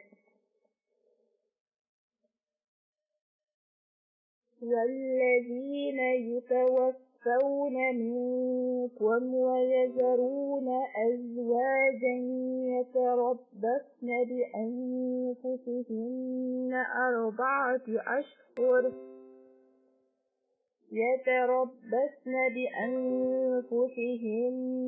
أَرْبَعَةَ أَشْهُرٍ وَعَشْرًا. Sizlarning aranlarda o'zi vafot bo'lib, ayollari qolib qolgan kishilar bo'lsa, undaq ayollar 4 oy 10 kunning o'tishini kutadi. Ya'ni erib ketgan homildor emas ayollarning iddati 4 oy 10 kundir. فَإِذَا بَلَغْنَ أَجَلَهُنَّ فَلَا جُنَاحَ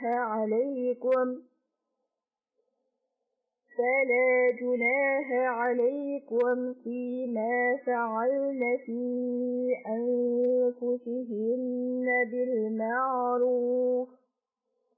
Hataniki undaq ayollarning iddati ko'chsa, ya'ni 4 oy 10 kunlik iddati ko'chsa, ularning o'zi to'g'risida shariat hukmiga va shu shaharning urf-odatiga muvofiq ravishda qilgan ishlarda sizlarga hech gunoh yo'qdir.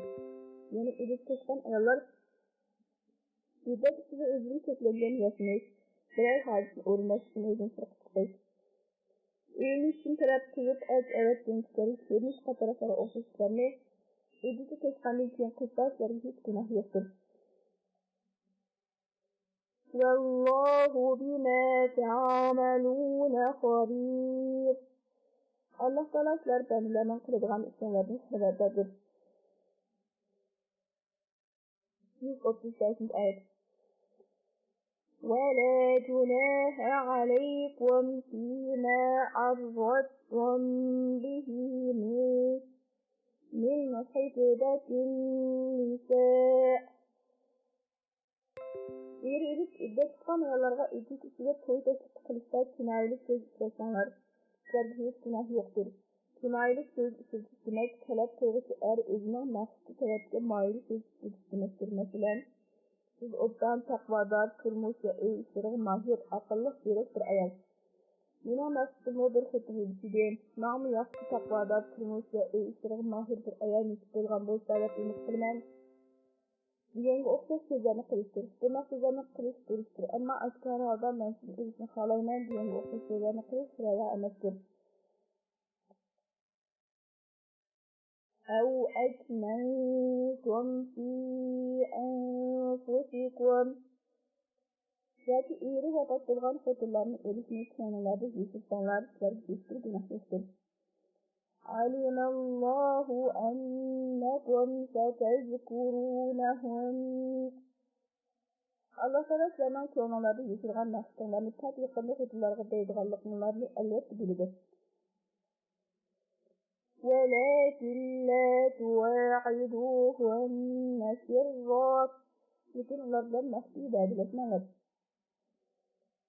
إِلَّا أَن تَقُولُوا قَوْلًا مَعْرُوفًا.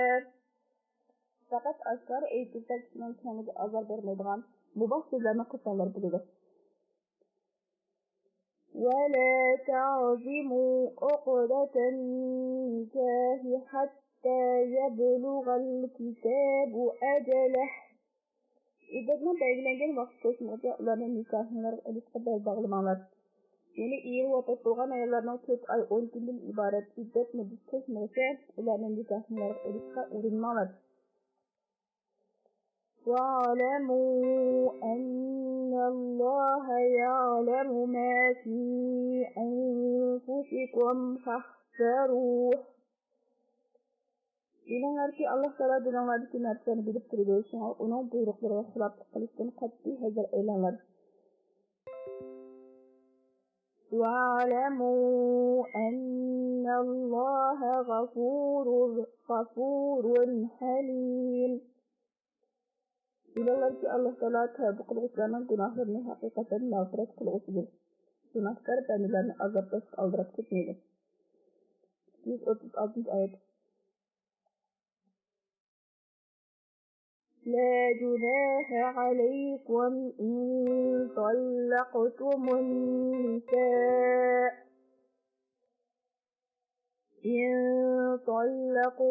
النساء ما لم تمسوهن أو تفرضوا لهن فريضة ومتعوهن.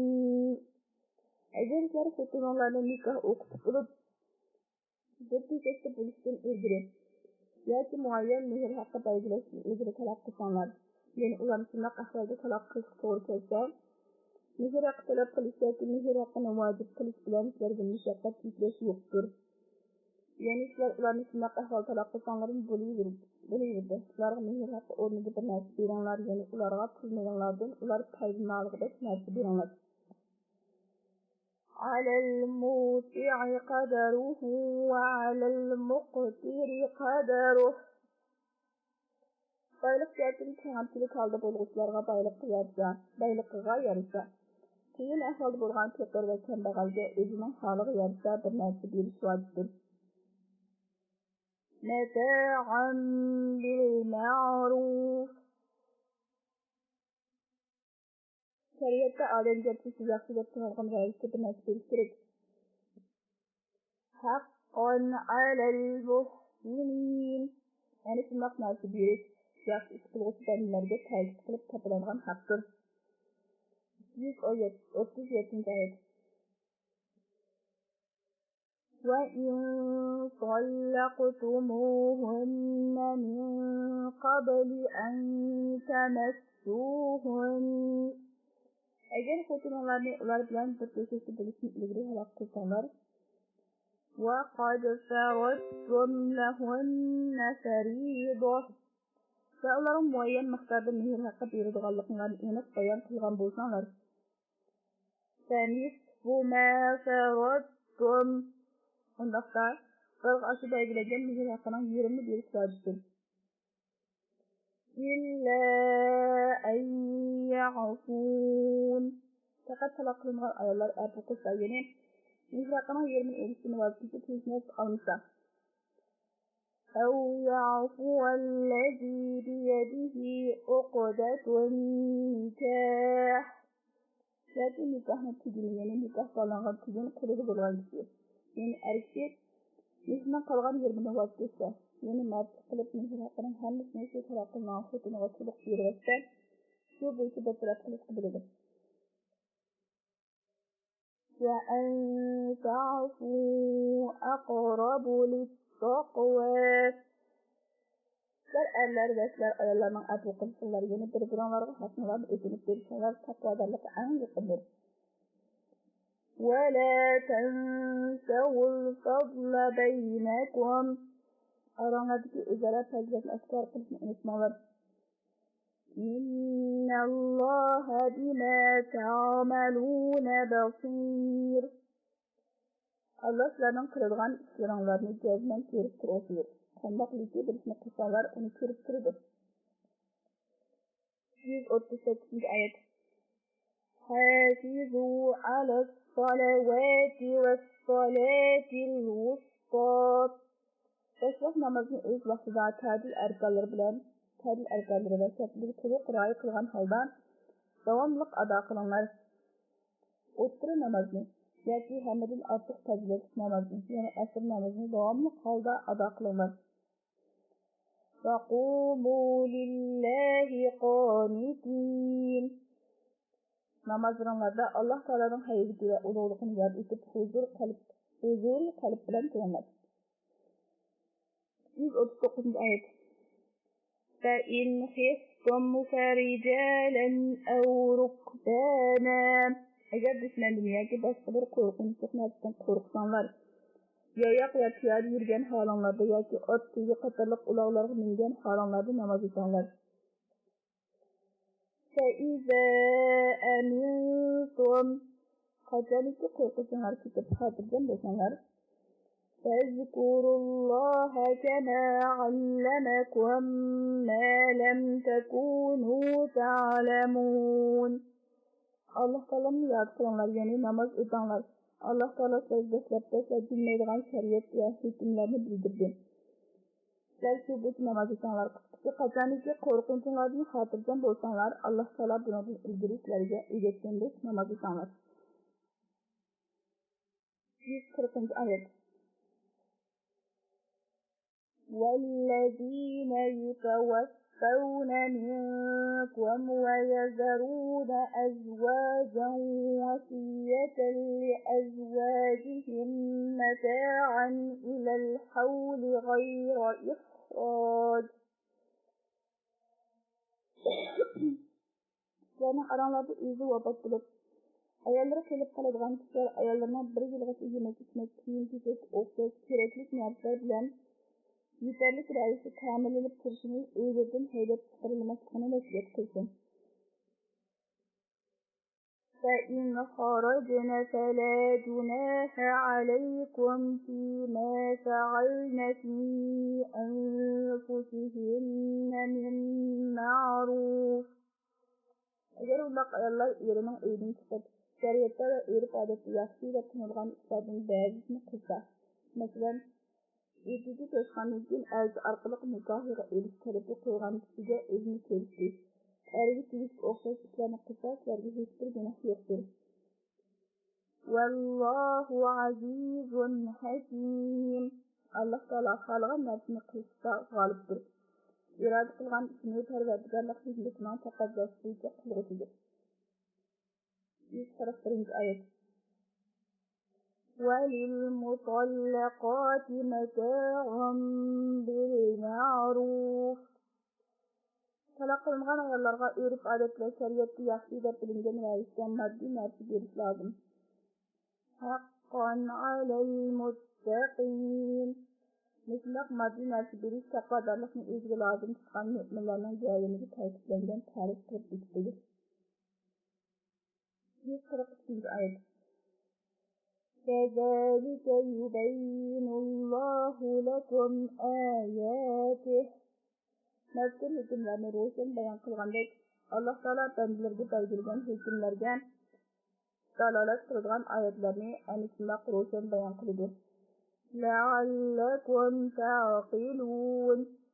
Taki sizler unutkendeysler ve sat akılman yolu keliştiren onun mezmununa amel kılga ihtiyaç. 143. ayet. ألم تر إلى الذين خرجوا من ديارهم وهم ألوف حذر الموت. إذن كانوا يتمنى قرمي ölümden korkanlık için öz yurtlarını kaçıp çıkar adamlarının kılmışları ve kısırlarını öz gözünden öz aşağıya kirgende silmedenler. Yani adam sanısını kertirokluk, yurtları hücum kılgan düşmanı takabül kırılmay, yurtların düşmanı taşıp çıkan kişilerinin kısırlarını bilmedenler. وَقَالَ لَهُمُ اللّٰهُ مُوتُوا. Allah Teala onlara ölümler da buyruq verdi. Yani Allah Teala'nın onların cezalıştıkları arkasını korulap çıkan düşmanlar onların kesilişini öldürdü. ثُمَّ أَحْيَاهُمْ. Onun için Allah Teala o kavmi kırıldı. Yani onlara cepa müşakkat tartıp asaret asgadat aletlerin yaşayan ayetleri tıpaklaşıp birlik, beraberlik ve kırdaşını kıvak getirdi. ثُمَّ رَدَدْنَا لَكُمُ الْكَرَّةَ عَلَيْهِمْ. Yani onların üstünün kayıtını galip kıldık. Beni İsrail ve İsrail sürücü 6. ayet. Bugün ayetin mezmunu boyunca burun atı boğularına devletleri iyi bulup onların namını ve özleri yok kılmasını kaydını kıldırdığı ve ahlak edir. İnna Allaha lezu fadlin alennâs. Allah Teala hakikaten insanlara fazla ve ihsan ata kılgıçtır. وَلَكِنَّ أَكْثَرَ النَّاسِ لَا يَشْكُرُونَ. Bütün insanların kötülüğü, fazla ve ihsan edişi Allah Teala'na mutluluk kılmaydı. 143. ayet. ألم تر إلى الذين خرجوا من ديارهم وهم ألوف حذر الموت Özünün sanılan həkimlərini qısqarmay, ölümdən qorxarlıq üçün öz yüklərdən qaçıb çıxan adamlardan qılmışları və qısqlarını öz gözü bilan açıq-aşkarı görgəndə bilmədən yəni adam səni şimdi köpürük yox, yüklərə hücum qılğan düşmənə təqabül qılmay, yüklər düşməni təşrif çıxan kişilərinin qısqlarını bilmədən فَقَالَ لَهُمُ اللّٰهُ مُوتُوا Allah Teala onları ölümler de buyruk verdi. Yani Allah'ın uların cezası tüfeğiyle arkasını kovalayıp çıkan düşmanlar ularının kötülüğünü öldürdü. ثُمَّ أَحْيَاهُمْ Ona bütün Allah Teala o kavmi terildirdi. Yani ularına cephane şakkat tartıp, asaret, asıda, dert, ölen bile yaşayan evlatları, ittifaklaşıp, birlik, beraberlik ve kırmızını kolay sevdirdi. ثُمَّ رَدَدْنَا لَكُمُ الْكَرَّةَ عَلَيْهِمْ Bir Bani İsrail, yani İsrail Suresi 6. ayet. Yani ularına üstünün kaydını galip kıldık diyen ayetten mezmunu boyunca buranki atı boğularına devletleri iyi bilip ularına namını ve üstünü yokutup koymazken kaydını kırıldığı ve ahya kıldı. İnna Allaha lezu fadlin alennâs Allah Teala hakikaten insanlara fazla ve ihsan ata kılıcıdır. وَلَكِنَّ أَكْثَرَ النَّاسِ لَا يَشْكُرُونَ Lakin insanların kötülüğü, fazla ve ihsan edişi Allah Teala'nın nimetini şükür kılmaydı. 144. ayet. وَقَاتِلُوا فِي سَبِيلِ اللّٰهِ Yani yokuşup orungan düşmanlar bilen Allah'ın yolunda soksunlar. وَاعْلَمُوا أَنَّ اللّٰهَ سَمِيعٌ عَلِيمٌ Bilənlər ki, Allah Teala İslam'ın etqan sözlərini əlbəttə anlayıb durğusudur. Bilənlərdəki məqsədlər və məxfiyyət qısımlarını bilib durğusudur. 145. ayet. مَنْ ذَا الَّذِي يُقْرِضُ اللّٰهَ قَرْضًا حَسَنًا Kim Allah Teala'ga paycı kat alıp durduğun karız biriktirdi. فَيُضَاعِفَهُ لَهُ أَضْعَافًا كَثِيرًا Allah Teala'nı özüge karız vergen o kişinin acırını ve mukabatını hasret tükettirdi. وَاللّٰهُ يَقْبِضُ وَيَبْسِطُ Allah Teala bazılandırdığı dünya miliminden bir de yeni bazılandırdığı kötülerine taşıdırdı. وَإِلَيْهِ تُرْجَعُونَ Kıyamet günü Allah'ın dergahıyla kaytırılmıştır. O günde Allah Teala şerri kılgan emelanlarına cezası ve mukafatını verirdi. 146. ayet. أَلَمْ تَرَ إِلَى الْمَلَإِ مِنْ بَنِي إِسْرَائِيلَ مِنْ بَعْدِ مُوسَى Musa Aleyhisselam'a zamanı için Bani İsrail'in gelgen Bekir'in itizadı aksakallarını görmeyenler إِذْ قَالُوا لِنَبِيٍّ لَهُمُ ابْعَثْ لَنَا مَلِكًا نُقَاتِلْ فِي سَبِيلِ اللّٰهِ Resulullah özüne bir peygamber gelin, bizge bir padişah kurulup vergin. Biz o padişahını özümüz serdar kılıp Allah'ın yolu cihat kılaylı deyişti.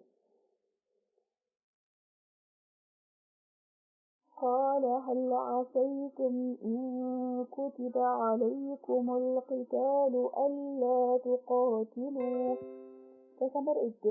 Eğer sizlerge Allah tarafından cihat tarif kılınsa, soğuşmak bahan izzet özünlerini cihattan miras tutarlar. قالوا وما لنا ألا نقاتل في سبيل الله وقد أخرجنا من ديارنا وأبنائنا Aksakallar et. Biz ne için Allah'ın yolda düşmanlardan cihat kılmayız? Halbuki biz anısı düşmanlarından zeytarlık ve zoravarlık bilen niyetleri bizden kovlandık ve oğullarımızın dida kılındık. فَلَمَّا كُتِبَ عَلَيْهِمُ الْقِتَالُ تَوَلَّوْا إِلَّا قَلِيلًا مِنْهُمْ Ularga jihad tarif qilmagan chog'da ular jihatdan yuz o'rdi. Ularning azg'in bir tirikchiliklarda jihatdan yuz o'rmadi. Vallohu alimun bizzalimin. Allah Taala zolimlarning yeni va'dasiga xilof qilib, Allahning buyrug'ini bajo keltirmay o'z diniga zulm qiluvchilarning hol ahvolini bilib turuvchidir. 147 oyat. وقال لهم نبيهم إن الله قد بعث لكم طالوت ملكا. Ularga ulama peygamber aytdi. Allah Taala haqiqatan sizlarga kalimalar binoan Talutni podshoh qilib turg'izdi.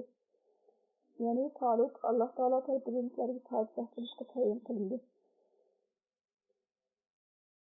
قالوا أنى يكون له الملك علينا. Ular aytdi. Biz turuklik qanday qilib Talut bizni podshoh qildi? وَنَحْنُ أَحَقُّ بِالْمُلْكِ مِنْهُ وَلَمْ يُؤْتَ سِعَةً مِنَ الْمَالِ. Halbuki podshoh qilishga Talutdan biz haqlıyız. Onun üstüge Talut'a mal dünyadan kâr baylık verilmeden.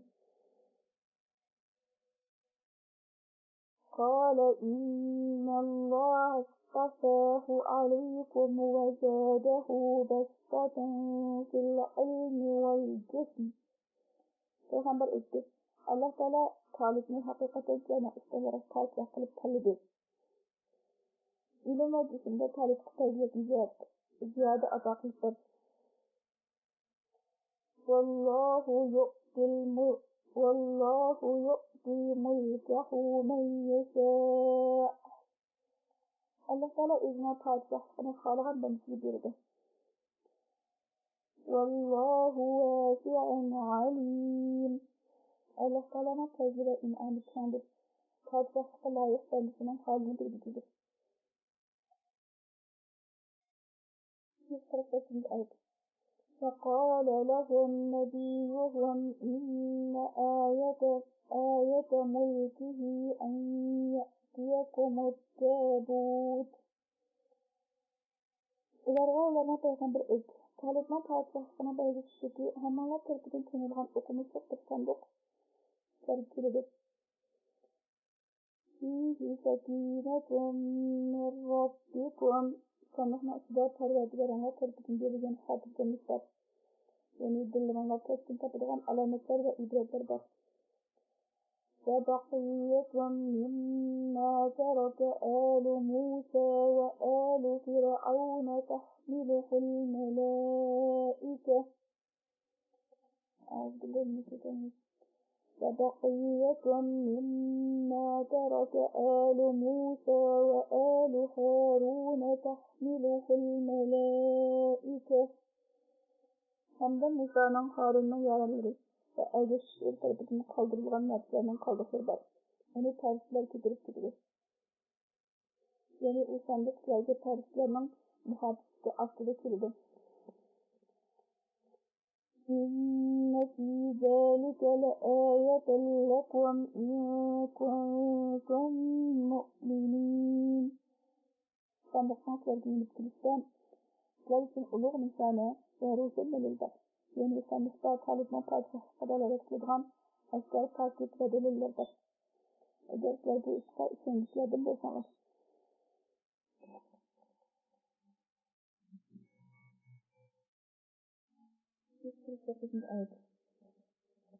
فلما فصل طالوت بالجنود قال إن الله مبتليكم بنهر.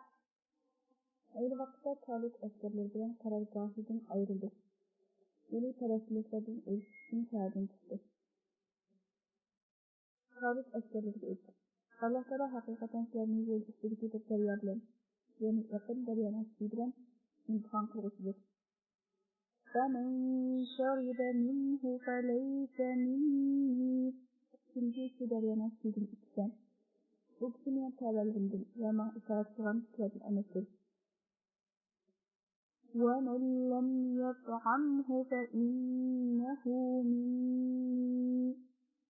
Kimse usunu tutumsa, o kişi gözüne mine tağlarından ve mine yerden tümdümdür. إلا من اغترف غرفة بيده.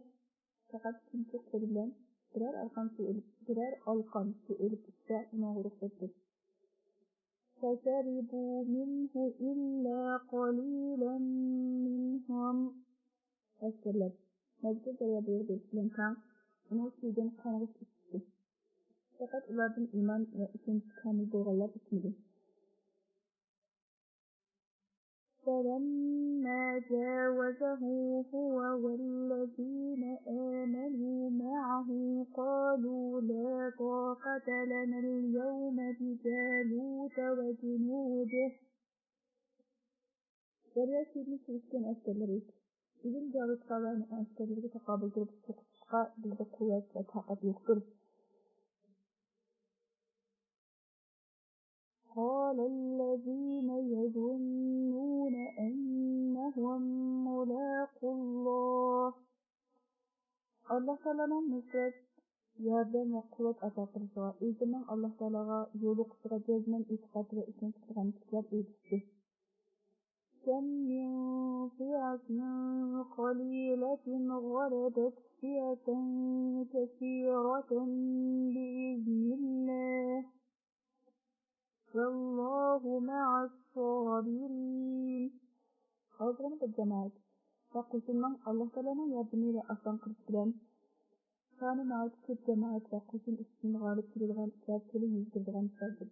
Allah Teala'nın yardımı cana cefa müşakkatı itibar kayıtlarla teşekkürler bilen biledir.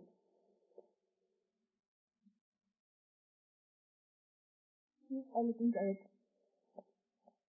وَلَمَّا بَرَزُوا لِجَالُوتَ وَجُنُودِهِ. Talip. Ve ona yönelik hakiki müminler Calut'a ve onun askerlerine karşı can meydana çıkan, can kılıçını kapsızgen ve can başlasık az kalgan çaba,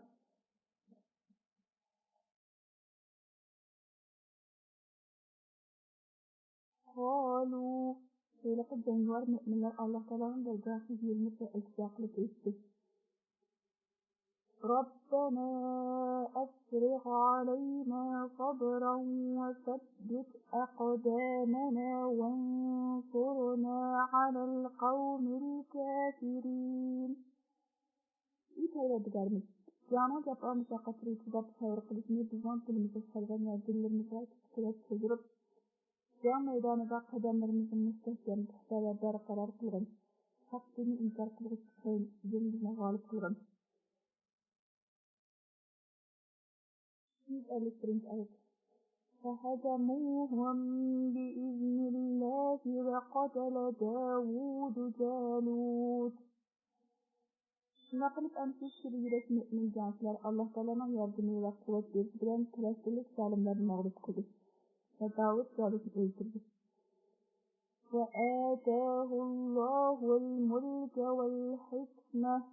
Allah Teala Davud'a padişahlığını ve peygamberliğini yaki sabırını verdi.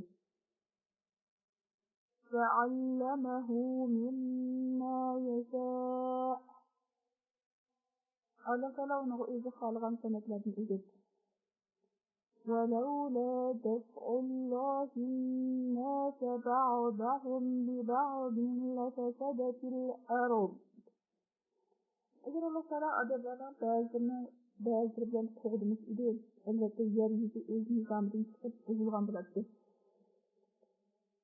Yine bozuk kişiler yaxşı kişilerge galip bulup, biziminde bozukçılık ve cevizliğini başlık bilgen buladı. ولكن الله ذو فضل على العالمين. Bütün Allah Teala bütün alem halkı ve çeksiz tecrübet ve rahmet iyisidir.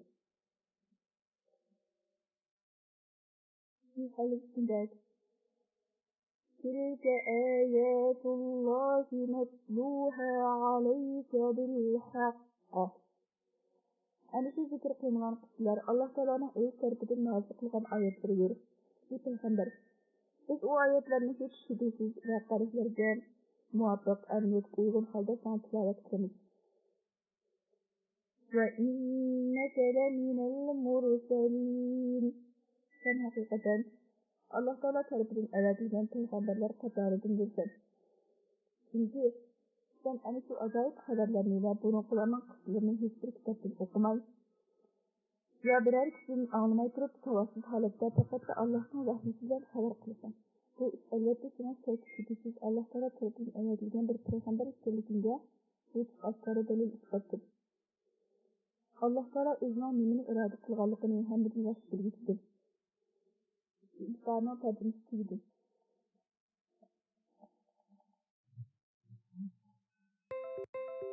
152. ayet. تلك الرسل فضلنا بعضهم على بعض. Allah Teala tarafından ayetilen mektup haberlerinin gerçekliğini yetişkin kalınız ve ihtiyor kılınız ve hamız beraber bozulun. Lekin ularning yaratılışdaki bazı alayidagi ortiqchiliklarga ko'ra ba'zini fazilatlik va ortiqchilik qildik. Minhum man kallama Allah. Allah Teala tarafından ayetilen ansı peygamberler arasında Allah Teala buyruq gap qilgan payg'ambar bor. Bu payg'ambardan Musa alayhissalom ko'zi tutildi. Wa rafa'a ba'dahum darajat. Allah Teala bu peygamberlerin bazısını âli dereceler getirdiği ve mertebesini yukarıdır. Lütfenki tefsirine sana tutuğuna en bu peygamberlerin dünya sözümüz peygamberlerine serdari Muhammed sallallahu aleyhi ve sellem sözü tutuldu. Ve âteyna İsa bene Meryem el-beyyinat. Biz Meryem'in oğlu İsa'ga peygamberliği aşkara dalalet kıldıgan deliller ve mucizelerini ata kıldık. وَأَيَّدْنَاهُ بِرُوحِ الْقُدُسِ. Biz ona kat ruh bilen, yani Allah Teala tarafından nazil kılgan vahyinin ruhu bilen kuvvetlendik. وَلَوْ شَاءَ اللّٰهُ مَا اقْتَتَلَ الَّذ۪ينَ مِنْ بَعْدِهِمْ مِنْ بَعْدِ مَا جَاءَتْهُمُ الْبَيِّنَاتُ. Eğer Allah Teala'nın iradesi erişi peygamberlerden için kelgen kişilerine hidayet etmek halik olsaydı, ular özleri hakni aşkar ve roşan bayan kıladigan deliller kelgenlik için bir doğrultuda biri bilen ihtilaflaşmagan ve birbirini azgında karab net kırkıya ve net menşetli biri çekmeyen, biri bilen cengi jidal ve mazura kılmagan bilir. وَلَكِنْ اخْتَلَفُوا. Lekin ular o'zining shaxsiy fikr va tushunchaga erishib ixtilof qilishdi. فَمِنْهُمْ مَنْ آمَنَ وَمِنْهُمْ مَنْ كَفَرَ. Bu sebep tufayli ularning ba'zisi Allohning fazli va in'oni bilan payg'ambarlarning ilohiy diniga erishib, to'g'ri va haq bo'lgan dinga iymon keltirib, mo'min bo'ldi. Ularning yana ba'zisi o'zining buzuq qarash va fikrlariga ko'zlagan yo'lini tanlab peygamberlerine hak yollardan yüz eğrip kafir buldu. وَلَوْ شَاءَ اللّٰهُ مَا اقْتَتَلُوا. Eğer Allah Teala'nın iradesi ularning din işlerinde ihtilaf kılışlarına sabık kelgen bolsaydı, ular öz aralarında ihtilaflaşmagan bo'ladi. وَلَكِنَّ اللّٰهَ يَفْعَلُ مَا يُرِيدُ. Lekin Allah Teala o'zi iroda qilgan ishni qiladi. 154. ayet. يا أيها الذين آمنوا أنفقوا مما رزقناكم. Ey iman keltirgan kishilar, sizlarga ato qilgan narsalardan yaxshilik yo'llariga sarf qilinglar. من قبل أن يأتي يوم لا بيع فيه ولا خلة ولا شفاعة. Şuna korkunçlu bir günün kilisini ilgili taraf kılanlar ki, o günler ilim seçim bulmaydı. Yani uzmanlarını, o günün azabından tölendirip kutulduğunu kadir bilenmezler. O günler dostluğunu açıklatmaydı. Yani yıkandak dostluğa dertlerini o günün azabından kuvvet kılanmaydı. O günün şefaatini yoktur. Yani biraz şefaati Allah tarafını göstersiz, sizleri şefaat kılıp sen azabından kurtuluş kadir emez. وَالْكَافِرُونَ هُمُ الظَّالِمُونَ. Allah bergen nimetini şükürsün ada kılmay, nankörlük kılıp kılmalarını yaşlıları sarıp kılıptın bekirlik kılışlar zalimlerdir. Yani ular Allah'ın hakkını ada qilishda bexillik qilish sababidan o'z nafsiga va ehtiyoj egalarining ustiga zulm qilib berdi. Chunki ular haqni o'z joyiga yetkazmadi. Bismillahirrahmanirrahim. Tafsir Birinci tom Muhammed Faris Karazi. Sonra qatnashtiryapti.